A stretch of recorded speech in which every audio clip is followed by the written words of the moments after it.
So Ilia Topuria and his wife Giorgina Badell have sparked rumors of a divorce.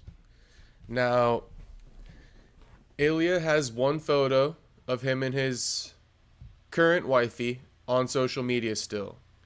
She essentially has none. We can look into it. I got a couple slides here, but we're going to compare both their social medias. I think she's following him. I saw this report yesterday and I didn't really say much about it as far as like reporting goes because I just wasn't sure. I went to his channel or his her Instagram and I looked at her followers and she was still following him and shit. So I was like, oh, they didn't unfollow each other. But everybody's been posting it. Everybody's been picking it up. Ilia posted he's coming back against anyone, which I think is a little bit uncharacteristic, unless a fucking breakup is making him come back, just to show his wifey what she's missing out on. Anyway, he did not deny the rumors. So that's what I'm getting to here. He didn't deny the rumors. He just said he's coming back, which leads me to believe there could be some truth to the whole matter. I mean, this was the picture perfect family. I hear the rumor is she's very wealthy. She invested a lot of money in him because people wonder how his house is so big, all this stuff. I guess she comes from a lot of money. We could be mistaken. I don't know. Now, there's an old video of the Nelk Boys with Ilia Topuria training in his like home gym that's resurfaced from a few months ago where Ilia revealed that he met his wife in Miami. The boys trolled a little bit. They said, oh, look, put that on whatever like social media what thing they were talking about. You can meet your wife in Miami.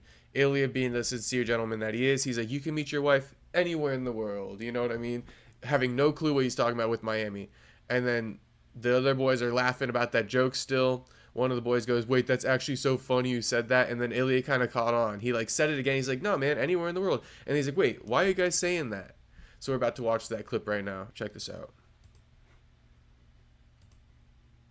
Damn. Who says you can't meet your wife in Miami? But you can find your wife in any place in the world. You hear that? Put that on Only in Date on Instagram. You can meet your wife in Miami. Alright, let's roll.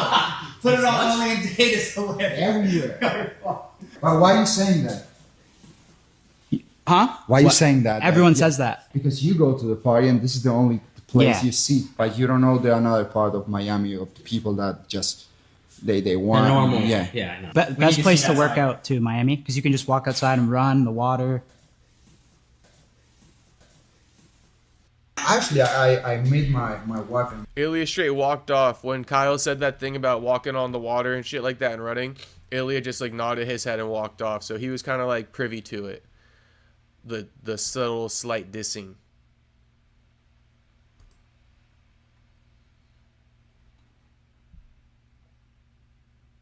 Here's a little doom scroll on her socials. No Ilia.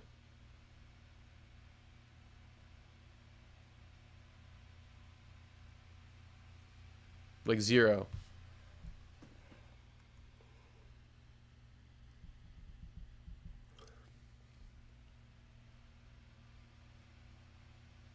People are trolling Ilia, saying he was unfaithful to her. He wanted to be like McGregor so bad, all this stuff. Do we know? I mean, shit, I don't know.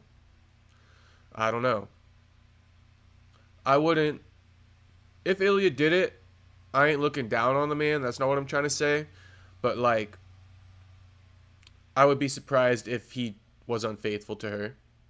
He seems like a good family man. And the rumor is that she's from Miami.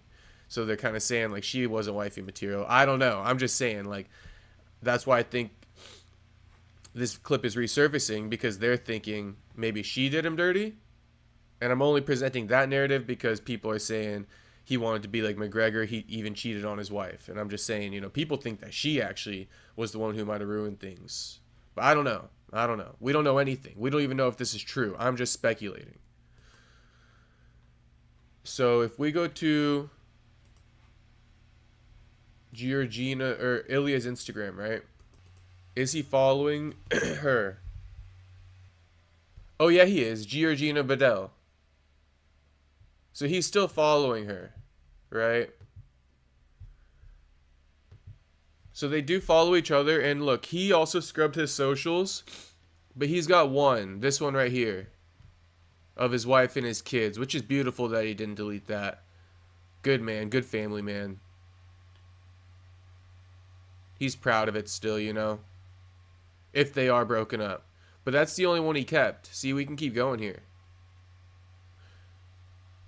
So who knows what the story is, but this was like a massive power couple. I'm surprised they split. Shocked could even be the word, you know? Maybe she didn't like the lifestyle. You know, being with an MMA fighter is a difficult lifestyle. One of them pulled a Connor to delete all the posts like that. One of them pulled a Connor. Do we know who? You know what I'm saying? We don't know. So that's the yeah, see, we're at the end here. Do you guys think Ilia's coming back against Gaethje? Or do you think he's coming back against Paddy? Because he, you know, he didn't deny the Gaethje rumors. The guy who's reporting on the Gaethje fight with Ilia is pretty official. You know, he's a certified journalist. He doesn't really get info wrong.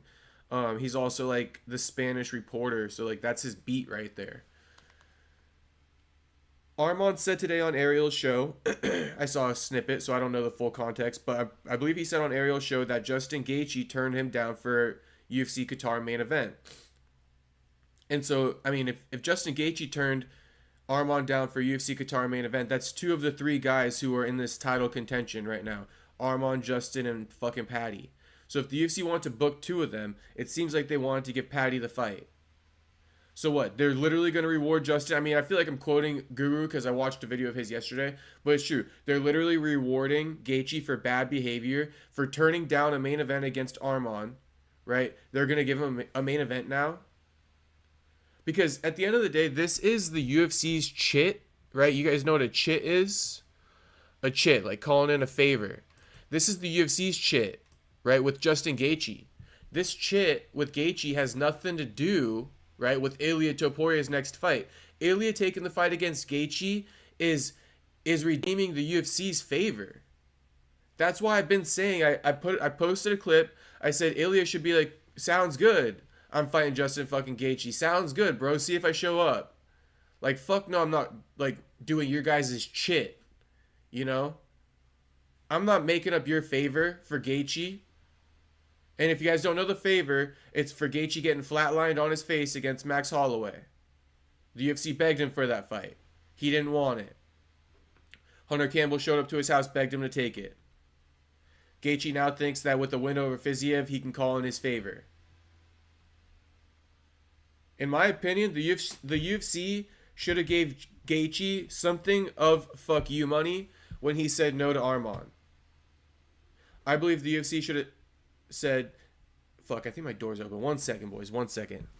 Yeah, that shit was open. I believe the UFC should have said, okay, Gaethje, name your price. Name your price. We'll pay it to you. You know, we need you to fight Armand. We recognize we owe you a favor. We can't give it to you in the form of a title shot, but the next best thing is money. So how much money you want? You know, you want an extra 200 bands? Like, what do you want for this? What do you want, you know, for a new contract? What do you want? It seems like they didn't do that, or Gaethje's morals are crazy, but I don't know why Gaethje would be choosing the belt over money at this point, unless he's that rich. But that's my take on the whole matter. Paddy is good, mate. Yeah, Paddy's real good, bro. Paddy's the best opponent. And like I've been saying, the goalpost is just going to be moved. Once if Ilia knocks out Justin Gaethje, everybody's going to say, oh, yeah, of course he did. Of course he did, because he also knocked out aging Volk, you know, Max Holloway, weight drained, whatever you want to call it. These kinds of things they say. Charles Oliveira with the chin, older too. You know, fight a guy in his prime. Well, we got Paddy waiting, ready. We did the Octagon face-off. Like, what are we delaying that for? Would rather watch him fight Armand, but it feels like Gaethje is next. So, Bane, I'm going to hit you with this one real quick. I'm going to hit you with this one. Armand Sarukian, okay? We all believe, and I put out a clip and everyone's acting like, you know, this is public information. It's not public information. Let me lay this out real quick. Let me lay this out. Arman Sarukian says he was too injured to fight, right? In January against Islam. Dana White initially said it was a weight cut issue. So Dana White brought up a weight cut issue, okay? But then he had to take that back because Dana can't be publicly slandering these guys, right? So he can't be saying shit he can't prove. So Dana moved the goalpost from a weight cutting issue to I guess what also happens to be true, which is that Arman could have fought. He could have fought. So Dana says, fuck the weight cutting issue. My thing is Arman said he was too hurt to fight, and I believe the doctors told me that Arman was fit to fight. So where's that gap in the middle? That's what I'm filling in for you guys that nobody's saying. Why is Arman saying he was too hurt to fight? Why is Dana saying he was fit to fight? The reason why is because Arman is exaggerating about the injury. Arman is the one being disingenuous. Arman says I was too injured to fight, when really that's an excuse. He didn't want to fight without the belt being on the line because he was too injured to make weight. Do you see how it's all coming together now? Arman wasn't too injured to fight. Arman was too injured to make weight, which would effectively take the title off the line for him. And he didn't want to go through that whole thing for the title not to be on the line. And so that's why he pulled out. Watch the clip I dropped, me and MTK on the Wednesday podcast. We're talking about this last week. I'm just kind of reiterating it for you. You know, that's why Arman shouldn't really get this shot, because Bane is saying he would rather see Arman get it. But it's like, dude, when Arman did something that dirty, you know, on top of that, you haven't fought in 2 years. Your last win is over Oliveira. Like last year, like in 2024, bro. Like, it's been a long time.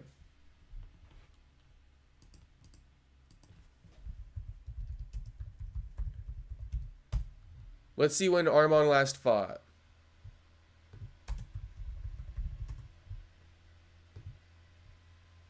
Don't even ask me to pronounce that nickname, bro.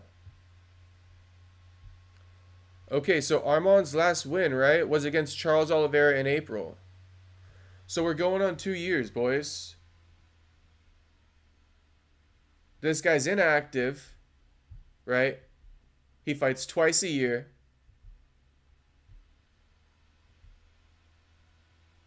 This year he fought 3 times. But on average, he's fought twice a year. Okay?